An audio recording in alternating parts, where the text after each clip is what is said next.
Luiz Eduardo Anelli, muito agradecido por estar conosco hoje para falar sobre paleontologia, né, e todos os assuntos que envolvem esse universo tão interessante, tão rico, que já te acompanha há muito tempo, né? Muito tempo, 30 anos, cara.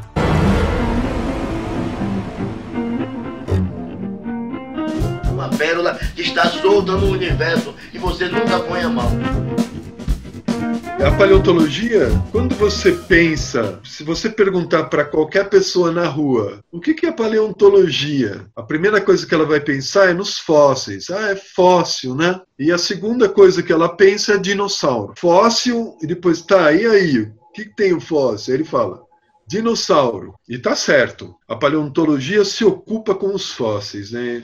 Tudo que restou de animal, planta, protozoário, bactéria, é um vestígio da vida passada. E isso é paleontologia. Só que os dinossauros viveram um tempo minúsculo. Num dia de 24 horas, que é a idade da Terra, eles viveram menos de uma hora. Eles ocupam menos de uma hora num relógio de um dia. A paleontologia se ocupa de tudo, desde os vestígios mais antigos Hoje o vestígio mais antigo de vida tem 4,280 bilhões de anos, que são coisas químicas, bactérias e também moldes de filamentos de bactérias que foram dos primeiros organismos que habitaram a Terra. Depois vem as bactérias se diversificam ao longo de 3 bilhões de anos. O que você vê são as marcas que elas deixam nos oceanos e nas rochas. Elas inventaram a fotossíntese. A fotossíntese é a coisa mais importante que acontece neste mundo. E as bactérias inventaram isso. Depois se uniram com protozoários, deram origem às plantas. E as plantas hoje têm esse papel, né? Hoje nós vivemos num mundo vegetal, cara. Se você pegar a massa vegetal global e a massa vegetal animal, você vê que o mundo hoje é um mundo vegetal. São os organismos de sucesso nesse mundo. E as bactérias que a gente não vê, é o que são o substrato de tudo. E os animais, na verdade, desfrutam de todo esse conforto promovido pelas plantas. Toda essa história do desenvolvimento disso, o surgimento dos primeiros animais, há 700 milhões de anos, depois a ocupação dos oceanos, a ocupação dos continentes, uma série A vida ela é muito sensível às mudanças climáticas. E a geologia, o mundo, ele é muito ativo. É que nós vivemos pouco, a gente não vê muito. Mas quando o paleontólogo ele olha para trás, ele vê vulcanismos, impactos de asteroides, e a vida sempre subindo e descendo em diversos tipos de crises ao longo da história dos últimos 700 milhões de anos, quando os fósseis são muito comuns, né? Para você ter uma ideia, nós tivemos só na era dos dinossauros, nesse período, esse intervalinho de uma hora, durante um dia, nós tivemos vários vulcanismos, eventos vulcânicos. Só que não é vulcãozinho do Chile, da Costa Rica. Eram vulcanismos fissurais que rompiam continentes inteiros e expelem magma que se empilham colunas com 2 quilômetros de espessura, cobrindo uma área quase 2 vezes o tamanho do Brasil. Então são eventos, cara, que afetaram muito a vida e a diversidade. A paleontologia faz todas essas conexões aí. Para quem tem essa imagem, pensa em paleontologia e pensa em dinossauro, não faz ideia do quão vasto, né? Muito interessante. É muito vasto. Então, quando a gente pensa em paleontologia, a gente pode pensar que é o estudo de tudo que envolve formação geológica da Terra, suas transformações e como a gente acessa esses conhecimentos com os vestígios, com aquilo que restou desse processo. É uma imprecisão dizer que é o vestígio da vida apenas. É sim o vestígio de tudo que viveu e deixou um vestígio, a paleontologia se ocupa disso, né? Até a chegada do homem e a cultura do homem. Aí os arqueólogos é que se ocupam disso. Mas a vida interferiu demais na geologia, demais. A vida construiu o clima, ajudou a construir os continentes. Sem a vida nos oceanos, provavelmente a gente teria 40% de área continental a menos. Então a vida, ela e a geologia andam juntos. Separar isso a gente não aprende, não entende as coisas se a gente separa a geologia da biologia, essa união, né? Essa parceria. Só nos mostra que a Terra ela é um organismo e vivo, né? Bastante evidente a sua condição de ser vivo, né? Ela é. Nós vivemos sobre uma película na Terra, vivemos sobre uma película que, se você for lá e cortar, depois que a gente terminar de conversar, vai lá na cozinha, corta uma cebola. Essa película, que é a crosta terrestre, ela é aquela última pele da cebola, aquela pele avermelhada, marrom. Então nós vivemos aí em cima. O total da Terra é o núcleo e o manto. E é esse calor que irradia do núcleo por decaimento. É uma usina nuclear gigante o núcleo, né? Tem muito urânio, muitos elementos radiogênicos. Isso é o motor de tudo. Isso é o motor da vida, inclusive. É aquele calor central. E nós ocupamos a superfície daquela película. Nós temos muita interferência na geologia superficial. Agora, se você pegar e eliminar, né, jogar uma cândida gigante e limpar a superfície terrestre, a Terra vai continuar funcionando, cara. Mais alguns bilhões de anos. Assim. Não vai ser tão legal e tão bonita, né? Sim. Porque a vida faz realmente muita diferença. Como você vê a paleontologia na vida do brasileiro, enfim, ou o que você acredita que deveria ser, o que atualmente nós temos no Brasil de paleontologia? Olha, a paleontologia no Brasil é como tudo, né? Tudo no Brasil é carente, né? É pela metade, né?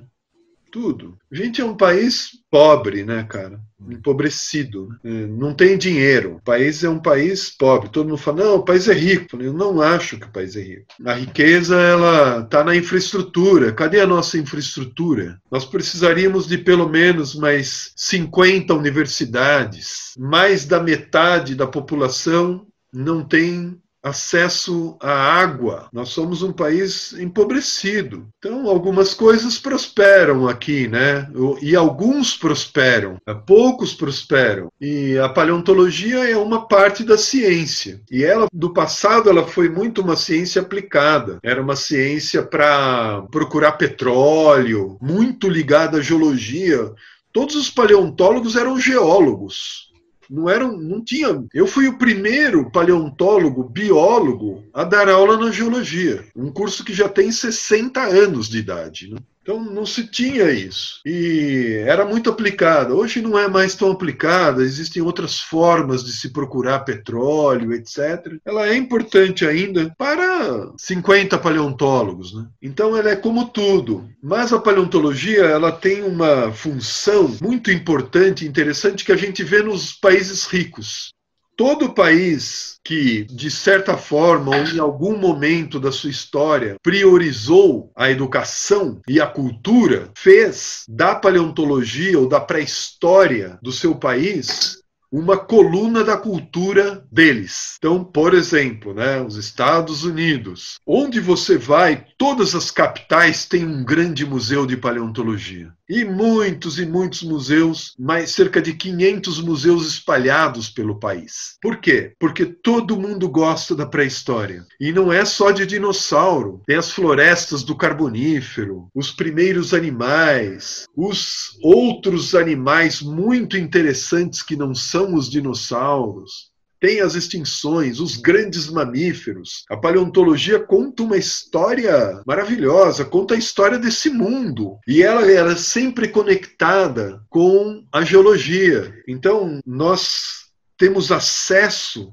aos animais que viveram em outros oceanos que não existem mais, em continentes que se desfizeram, em paisagens completamente diferentes. Então a paleontologia, ela no Brasil, ela ainda não saiu das universidades, ela está retida ali ainda. Por quê? Porque nós precisamos construir grandes museus, nós precisamos construir pequenos museus, nós precisamos escrever livros, mostrar a nossa pré-história nas escolas. Eu tenho livros que são adotados nos Estados Unidos. Algumas vezes nós fomos para lá visitar as crianças que leem esses livros, no estado de Utah.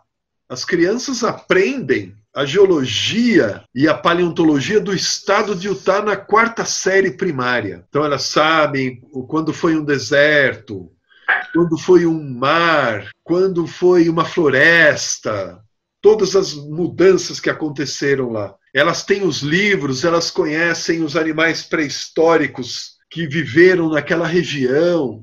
Ou seja, transformaram a paleontologia em cultura. E esse tipo de ciência leva as crianças à leitura, leva as crianças aos museus com os adultos, né? Porque criança não pode ir sozinha ao museu, adulto tem que ir junto com ela. A paleontologia, ela precisa ser incorporada à nossa cultura, a paleontologia brasileira. Nós temos uma paleontologia, uma pré-história super legal. Eu aqui onde eu estou agora em São Paulo, esse lugar já esteve no Polo Sul, coberto com geleiras. Depois o mar invadiu essa região aqui que eu estou. Depois começou os dinossauros chegaram. E aí, um grande deserto, o maior deserto de dunas, já se estabeleceu nesse lugar aqui que eu estou. Aí vem um derrame vulcânico que empilhou 1,5 km de magma aqui nesse lugar que eu estou. E a bicharada se virando, né? Depois chegou aqui neste lugar que eu estou uma poeira do impacto do asteroide que caiu lá na península de Yucatán, 66 milhões de anos atrás. E tudo isso está empilhado por aí, por todo o Brasil, em camadas de rochas. E é uma história fascinante, super legal. A gente tem que aprender a tirar proveito disso. Quando você fala em transformar a paleontologia, a história natural em cultura, eu vejo um potencial enorme, né, de interesse, porque é multidisciplinar, né, cruza muitos assuntos interessantíssimos. Muito. E fala da nossa identidade, né? Se a gente pensa, uma coisa é pensar, né, na dimensão da arqueologia, dos povos antigos e de como foi construindo culturalmente.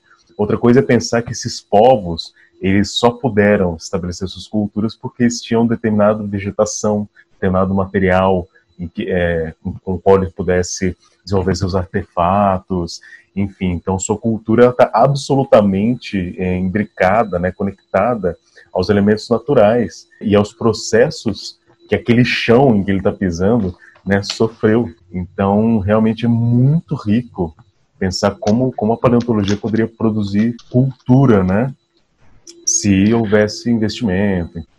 Olha, todo ferro que nós usamos aí na sua casa, aqui na minha casa, ferro para todo lado, né? Cidade, todo ferro foi precipitado nos oceanos antigos pela atividade fotossintética das bactérias. As bactérias fotossintetizantes faziam a fotossíntese, saía uma bolinha de oxigênio, ele se unia no ferro que estava diluído nos oceanos e precipitava. Foi assim que nasceram as nossas jazidas de ferro em Carajás, no triângulo, no quadrilátero ferrífero. É assim. Foram as bactérias na nossa pré-história. Metade do estado de São Paulo, mais da metade do estado de São Paulo, bebe água do aquífero Guarani, o famoso aquífero Guarani. O aquífero Guarani, na verdade, ele é uma rocha. Ele é uma rocha porosa. É uma rocha que, se você pegar um pedaço dela e jogar um copo d'água, ele escorre pelo outro lado. Por quê? Porque essa rocha nasceu de um grande deserto, dos grãos de areia soprado em dunas de um deserto. Se você pegar uma caixa e encher essa caixa com bolinhas de gude, simulando os grãos de areia. Entre as bolinhas de gude fica um espaço, né? Você pode encher aquela caixa com água. Você pode encher a caixa até a boca de bolinha de gude, mas dá para jogar um monte de água ali. Por quê? A água se aloja na porosidade, nos espaços entre as bolinhas. A água do aquífero Guarani está na porosidade entre os grãos de areia. Nós podemos beber água do aquífero Guarani pelos próximos 100 anos. Água que não precisa de tratamento, água limpa. Nesse deserto, que essas areias se acumularam, as rochas estão cheias de pegadas de dinossauro. Milhões de pegadas. É uma rocha muito dura, foi usada para pavimentar cidades do interior e até São Paulo mesmo. E agora, aqui mesmo em São Paulo, você anda por aqui, onde tem essas rochas, dá para ver as pegadinhas dos animais que andaram nesse deserto 140 milhões de anos atrás. Aí, esse deserto, a África começou a se separar da América do Sul. E isso são processos vulcânicos que cobriram com lava tudo isso aqui.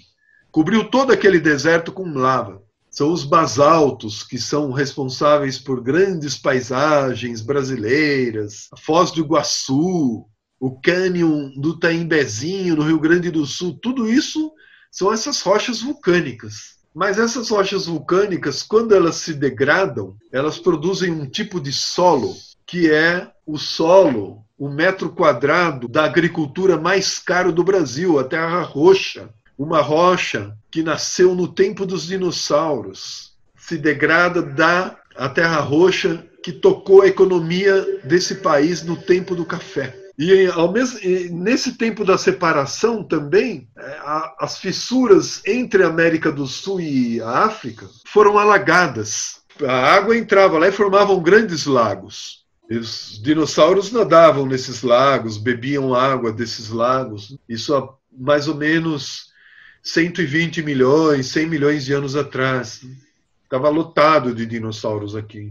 E toda a vida que proliferava nesses lagos se acumulava no fundo, né? A matéria orgânica se acumulava no fundo. Depois veio o mar. Aí continuou abrindo, o mar invadiu. Aí a água salgada, a água marinha trouxe o sal junto e cobriu toda aquela matéria orgânica. Essa matéria orgânica é hoje o petróleo, que está embaixo do sal, que são as camadas pré-sal. 80 bilhões de barris de petróleo se formaram lá na nossa pré-história. A gente tem um monte de assunto escolar para conversar com as crianças, fora a biologia, né? Os dinossauros se alimentavam dos nossos ancestrais mamíferos. Mantiveram eles vivendo uma vida noturna miserável, escondido debaixo de pedra, dentro de toca, dentro de toco, como animais desse tamanho, porque não tinha lugar. Isso aqui dinossauro era uma peste pelo mundo. E os mamíferos, coitados, né, tiveram que esperar até o asteroide terminar com os dinossauros para então desabrochar com esse mundo diverso que nós temos dos mamíferos. Então, nós, na verdade, os dinossauros e a pré-história conta a nossa história, conta muito da nossa história, muito da biologia na qual nós vivemos, convivemos. O mundo onde nós vivemos é tudo sementes plantadas lá na era mesozoica, milhões de anos atrás. Eu me lembro uma coisa tão importante na minha vida. Eu estava fazendo a minha graduação em biologia. Hoje o paleontólogo ele é duas coisas, ou ele é biólogo ou ele é geólogo. Para mim, o melhor paleontólogo com uma formação mais sólida é aquele que faz biologia. Mas tudo bem, é a minha opinião. E aconteceu uma coisa tão importante, eu estava terminando a minha graduação em biologia em 89, e eu estava lá perdido, cara, muito. Putz, o que eu faço da vida, né, meu? E um professor meu sabia que eu gostava de paleontologia, dos fósseis, porque eu arrumei lá um depósito, estava lotado de fósseis. Ele falou, vou para São Paulo, eu faço doutorado lá, eu vou levar você a conhecer um professor. Falei, ai, tá bom. Estava lá em Londrina. Aí viemos para cá, ele me apresentou um professor. No ano seguinte, eu me formei, prestei o mestrado, fiz o mestrado, terminei o mestrado em 94, comecei o doutorado. 3 anos depois, eu prestei um concurso e me tornei professor na USP, cara. Porque esse cara pegou na minha mão e falou assim, vem cá, vou te levar lá, cara. E me apresentou. Isso foi um gesto para mim de professor, um cara que acreditou em mim. Eu prestei um concurso na minha vida, né? Na maior universidade do Brasil. Estou aqui até hoje. Daqui 2 anos eu vou me aposentar, por causa de trabalhos anteriores, né, que eu tenho.